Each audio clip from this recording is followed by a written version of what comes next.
The Neo Reality Entertainment brand expands with a relaunch of the Neo Reality Collective Pop Culture News Talk.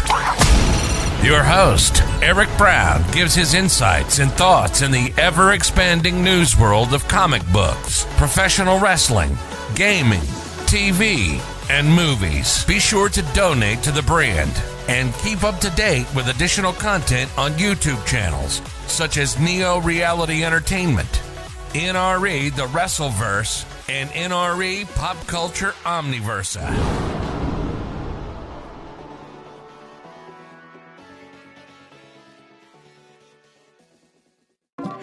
Hello and welcome back to Neo Reality Collective Pop Culture News and Reviews Talk. We're back with the reviews. Yeah, it's been a little bit. It's been a minute. Oh god, I've been trying to get back in the wrestling thing, so conflicts happen and yada yada yada. So we're back with Dawn of DC Superman by Joshua Williamson and Jamal Campbell. So this is the continuing run of Joshua Williamson's new Superman series ongoing, and when we last led off, let's see, Parasite was about to kill Superman. Luthor reveals that he's actually the new target now by a group of people who are after him. We don't see them yet. Oh, and there's an unknown figure, probably Brainiac, that's about to bring doom to the Earth again. So, yeah. Oh, and we got a preview of Night Terrors as well with it. So, definitely not the worst day Superman's had. Yeah. That's saying a lot. So, yeah. And with Parasite now having evolved into multiple clones, which means we can now reenact our Attack of the Clone Wars series. Probably not. But the idea that Parasite would start to clone, since he usually got bigger, we're probably going to learn the answers in issue 2, or by the logic of stretching this out for a trade paperback, probably till issue 5 or 6. Yeah, because done-in-one stories are stupid according to DC and Marvel. Oh god. So yeah. Oh, and we also got Supercorp, the new replacement for LexCorp, because Lex Luthor likes making Superman pissed off. So, yeah, that's a thing. But, yeah. It's been a big minute for this. Like, it's sold pretty well, I heard, and it's even gotten a second printing. I'm curious to know how Brainiac ties into Night Terrors, since they've been hinting Brainiac's gonna have a plot in Dawn of DC with the promotional teaser calendar showcasing Brainiac's iconic tube coloring. But yeah, that's a different matter. Oh, and let's see, Action Comics, they're dealing with Metallo and all that insanity, so I'm pretty sure that's not going so well. Oh, and we haven't seen Superman's adopted 2 kids from Warworld.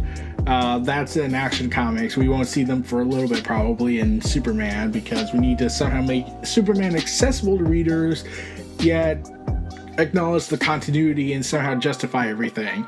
Yeah, doing that's hard. Even Hickman would probably struggle with that. Like, he had to do this for X-Men and it took a while. So, after this brief break, we're going to go ahead and dig right into issue 2, Superman, volume... Honestly, I've lost track of the volume number of this. We'll be back after these messages, everybody. See you all in a bit. Take care.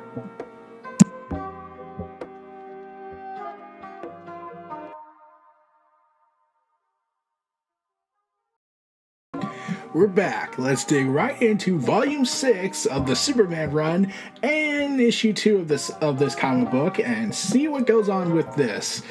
Especially since we're going to be introduced to a new character as well. Named, let's see, the character's name is Marilyn Moonlight. Oh boy. You should have listened to me. Feel that power? I want to devour him alive. He's almost gone. How many lives depend on you getting your super ego and admitting you need me? You eat too much. Share. Mine. So at least we have truly started the clone civil war. So I'm pretty sure Camino's calling about that. Enough! So Superman manages to blow himself out of all that, and with a loud throom effect, buffets closed, and he collapses. He's weak. Bleed him dry. And Superman makes a run for it, much to their annoyance. Hey! Crunch. Ugh. And he's now trying to act like he's Spider-Man, though Superman technically does have a history with Spider-Man in the first Marvel crossover with them. Yeah, that was a thing back then in the day. And he's also trying to I could also say he's trying to become a new assassin of the Assassin Order. One parasite drained me was always too much, but a dozen clones? Wait, how long was I out down there? I've never seen Metropolis this dark before. It's almost like Gotham, and who wants to look like that? Let's see what we're dealing with. And there's an army of, Superman sees an army of parasites draining the city of the power. The power, turning it into the eternal night of Gotham. So, all hope is lost. The last son of a dying world, Cal came to Earth with powers and abilities beyond those of mortal men. He was found and raised by a kindly couple in Smallville, Kansas, and imbued with the values of truth and justice, and at one point the American way, and then a better tomorrow. Who by his side adopted parents, now serving as a reporter for a major metropolitan newspaper. Clark Kent takes to the skies to use his gift for the benefit of the world as Superman. Chapter 2. When the evil Lex Luthor made it his mission to improve Superman, the Man of Steel was suspicious. The incarcerated billionaire went so far as to retitle his company Supercorp and place his hated rival in charge. But before Superman could get to the bottom of Lex's schemes, disaster was unleashed upon the city. Now Metropolis is in the grips of the Night of the Parasite. No! Have you gone mad? Well, this is DC Comics, and they canceled Robin, Batgirl, and Tim Drake Robin, and also, all that other stuff. So, probably yes, we are dealing with the board. We're seeing a preview of the board meeting going on at DC. So, we see this guy dressed in a Hawaiian outfit, it looks like. We have two girls, one with red eyes, and the other normal, like, just with the white skin and black lipsticks. Yeah. And after that guy's Hawaiian talk to Sohan said that, also there's this guy who looks like he's pink and has a bunch of scars on his face. Maybe some moisturizer will help. So anyways, they're all having this conversation and reveals that the guy on the table with the wheelchair makes his counter-argument to the whole "have I gone mad?" Isn't that the point of our so-called secret order of mad scientists? And the guy with the multiple scars just responds with, "I never agreed to that name, it's demeaning." Would you rather we call ourselves what we really are? Homicidal geniuses? We're a growing concerned graft, cutting up Bizarro, toying around with kryptonite, unleashing Parasite and Metropolis on the scale endangers us by drawing Superman's attention. You are playing in Lex Luthor's petri dish. And the people respond, and the doctor responds with a scalpel with blue kryptonite, I think. Yes, Dr. Fram? Whisper, whisper, whisper. My dear friends, Dr. Pam would like to remind you that Metropolis was ours first. Lex Luthor's incarceration is an opportunity, a blessing. I mean, we could argue that it could have been an opportunity the last billion times he was incarcerated, but this is an opportunity now. I mean, we do technically remember there was a previous DC universe, and Wally West, then Barry Allen fucked up the timeline, and now we don't even know what's going on anymore. Wait. I know you're scared, and you should be. Our upgrades to Parasite will bring back our brand of chaos to the city of tomorrow. Why doesn't your brother tell us that himself? Unfortunately, the last person to hear my brother's lovely tenure and had their ears bleed for days. Mother was never the same. My God. I assure you, we are just getting started, and by the end of our experiment, you will be greatly rewarded beyond your wildest dreams. Mainly, you will have the possibility of being killed or turned into a carnivorous form of zombies, aka will turn you into the Frankenstein creature. Dr. Fram is a man of vision, and I have all the faith in the world in his abilities. His means may be different to understand. To understand would require death. But he knows that the best way to help people is to hurt them. That's kind of Batman's motto. Yeah, that was too easy. So anyways, the parasites are now raging into Supercorp. Supercorp will bring you a better Metropolis together. And the parasites smash the systems. More. We need more. Get to the Supercorp safety room now! Hurry, power everything down, dump all energy. Yes, Miss Graves! Whatever you do, don't feed the animals. Now, you're probably wondering this next part. Mercy Graves suddenly revealing her arm to be a weapon. And firing lasers. Well, I can actually answer that. It's actually because of Lazarus Planet. Yes. In Lazarus Planet, Mercy Grace was technically dead. Well, she got killed during the Lazarus reign. And Lex Luthor hid in his bunker because he's a coward, even though he could be using his tech to take advantage of this. But Mercy then got stabbed and then recovered and got better after that and learned that she could turn her body into a weapon now. So at least she's more useful than just being the strong woman of diversity. I mean, like, Mercy Grace is kind of awesome, but let's be real, this is kind of out of left field, and now that makes me wonder, what is the timeline now in terms of Superman and Lazarus Planet? Does that mean events that took place in Lazarus Planet took place after Dark Crisis, but before Action Comics 1050? Also, now that I think about it, does Mercy Graves remember she was a white girl in the previous DC universe before everything got rebooted? I'm pretty sure that's going to cause some identity issues. And no, we're not going to reference the other identity name, because if we did that, we would have to remember that is technically canon again, if everyone somehow remembers everything. So anyways, Mercy goes ahead and blasts one of the parasites in the stomach. Choke on this! Hungry.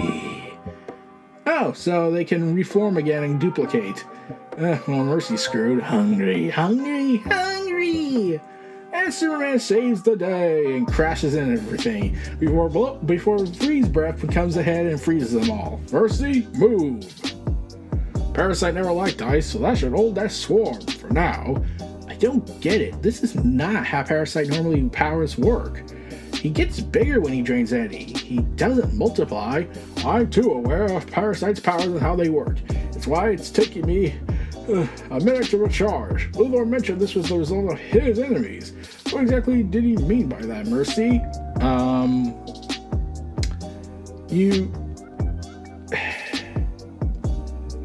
Yep. Oh, for fuck's sake. Superman, I get you and Luthor have a very complicated relationship, like you knew each other since you were kids, technically speaking, but you do realize Luthor is also a multi-billionaire who at one point owned half of Metropolis and was the president of the United States, if that's even still in continuity by the logic of the DCU. You do know Luthor had no doubt pissed a bunch of people off. Heck, he even went ahead and hid in a bunker during Blackest Night all those years ago when he realized, oh god, everyone I killed back in the day are now probably coming back to get the revenge on me. I'm gonna have to run for it. Like, it was possibly the second thing besides leave the galaxy, but that would have taken too long. So, yeah, well, why does Superman seem to think that Luthor has no other enemies besides Superman? Clark, are you being dumb right now just for the heck of it? So Mercy just responds with, no idea. Let's see. Superman just says, you're lying. You listening to my heart rate? You willingly work for Lex Luthor. Well, you do realize Luthor could tell her things, but at the same time, he doesn't. So there's a 50-50 shot she knows or doesn't. Luthor always knows more than he lets on. He's never quiet for long. I warned you, Superman. We're both lucky I prepared my own contingency plan in case the power strikers switch to emergency protocols. Yes, I somehow rigged Stryker's Island to give me computers and holographic projections. And in fact, how the hell was I going ahead and not running the prison technically? So anyways, Rudy Jones was unleashed a mere few hours ago, and already his multiples have drained most of Metropolis of its energy. I'm slightly annoyed I never thought of this. Oh, for fuck's sake. Luthor... You mean to tell me you've never had that idea, and you just didn't go with it because even for you, you're not wanting to, destroy the city? Or like, no one wants to see Gotham 2 out of this.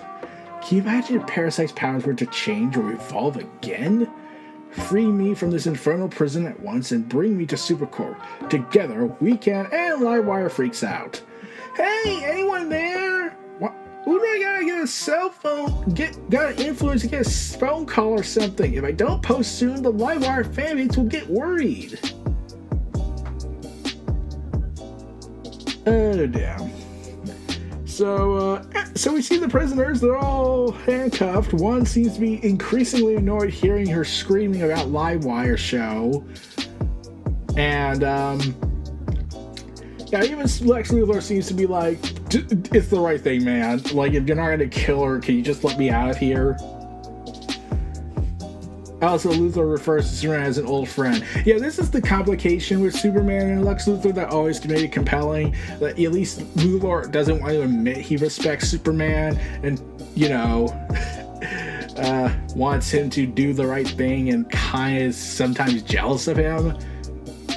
In fact, that happens a lot, but, that's kind of the reason why despite I liked Man of Steel and had some fondness for Batman v Superman, I can't picture that Luthor and Superman being friends. Unlike the comic incarnations or even the animated series where you could imagine that if Luthor just gave up on his ego, he could actually be friends with Superman. Heck, even Tom Taylor's Injustice universe did that. Where Superman and Luthor were friends because Luthor never embraced crime and was helping Superman a lot until, Superman lost his mind. So anyways, Superman seems to take offense to the whole old friend. Mercy just asks, what's Mr. Luthor say? He wants me to break him out of Strikers. Then do what he says. Absolutely not. My next move is finding Parasite Zero, the root parasite. The swarm started him, and the solution will be there. After this is over, then Luthor and I will have a chat. How do you tell the real parasite from his clones? We need to get the power back on to Supercorp, but that would draw them all here. Rudy won't be able to resist. The parasite's already drained all the city's energy, and we need a pretty big source. I have an idea, but first, John, Kara, Dad, whoa, where are you? You. Safe for now, at the top of Supercorp building. Give me a status update, son. I say this because I need an update because I don't know what are the times, and I'm pretty certain I've lost my mind.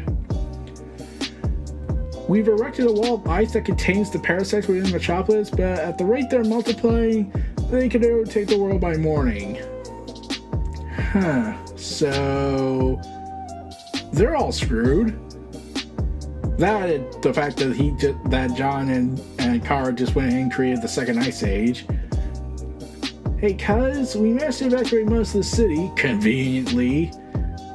Oh, we see the other Supermans, like Connor Kent. Let's see, Connor Kent's there. Chinese Superman is there. I don't know who that is. Like, I know he was in Rebirth for a while, and then he just kind of disappeared. But basically, he's the creation of the Chinese government, and he's just, like, there nowadays, but cool. Oh, and also the Superman's recently adopted kids from Warworld will show up in here in a cameo. Yay! We're getting up for a rescue mission to get the rest now. We can meet you and no, you could become more energy to empower the parasites. Continue the containment. But Dad, John, I know you can handle this. I'll listen. I couldn't find Mom. I am now going to freak. So Superman rushes into Daily Planet and breaks through the opening. So, in fact, wait a second. Now that I'm looking at this panel, Superman opens the doors. Wow.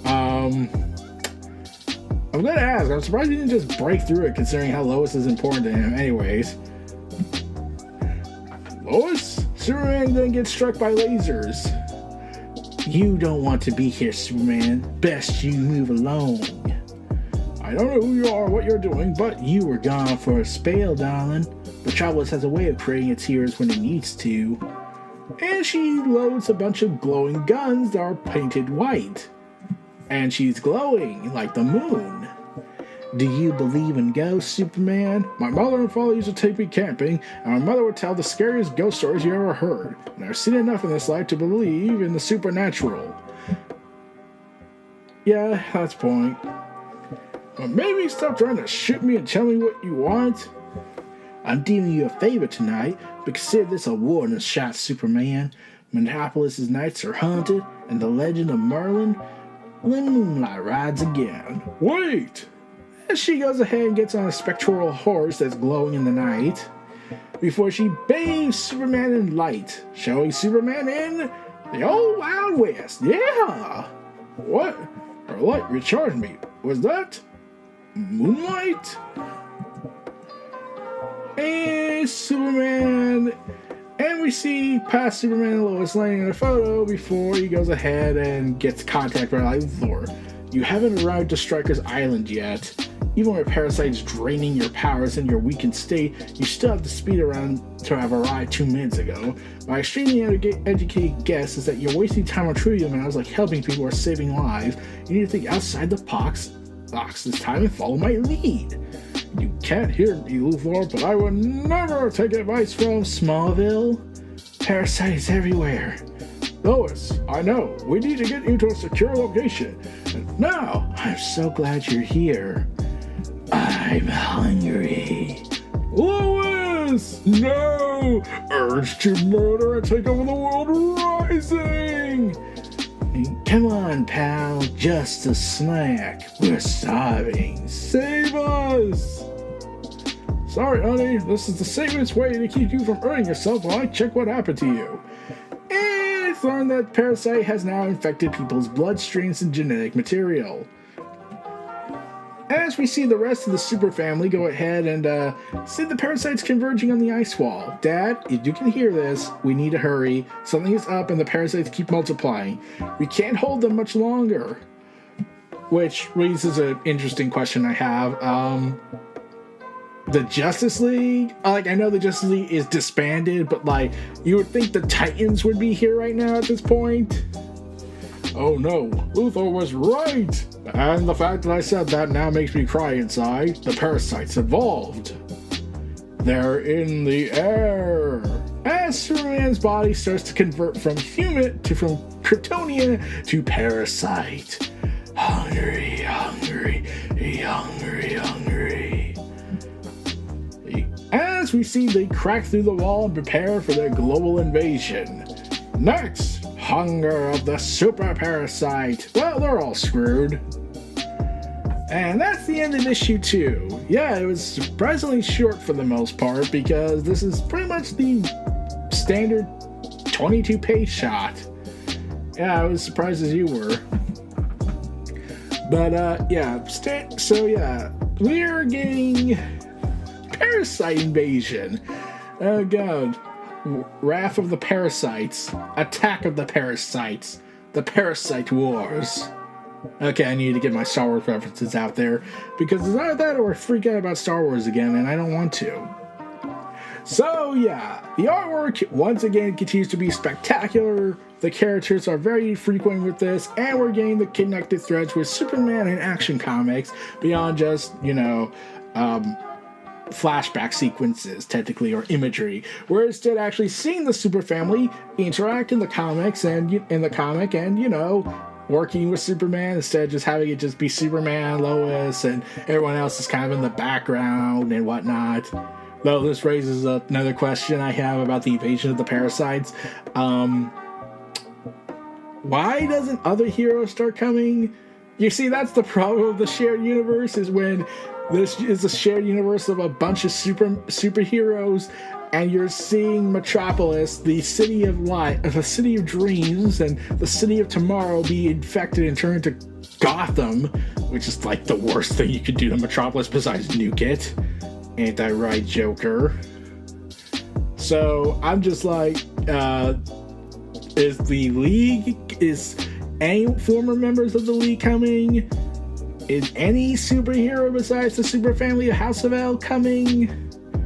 I mean, like, Batman called them when, Gotham Boy and Gotham Girl kicked his ass, and then they went ahead and kicked the Justice League's ass. Then it went to a plot point that was never resolved with Gotham Girl, where it was implied that she was destined to kill Batman, and something yada yada yada.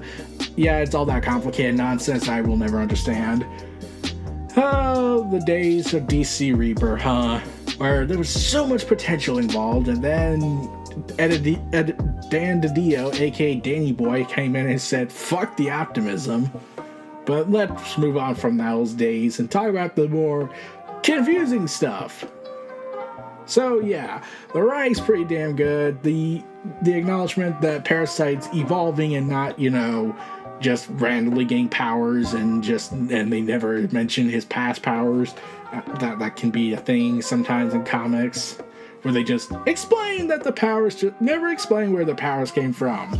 It's annoying. So yeah, Parasite's about to unleash war upon the world and become I Am Legend without the actual, research involvement. And yeah, it looks like Super Parasite's about to come around and, beat the living hell out of the entire House of L. So yeah, this starts to look like Superman may be forced, or at the very least has to, temporarily find a way to contain the parasite virus, because yeah, this is pretty disturbing stuff. But yeah, that's enough talk right now. We'll see you all again next time on Neo Reality Collective. And stay tuned for this last ad break and outro, and I'll see you all again next time. Peace and take care, and keep on popping, everyone. Peace. Be sure to donate to the brand and keep up to date with additional content on YouTube channels such as Neo Reality Entertainment, NRE The Wrestleverse, and NRE Pop Culture Omniverse.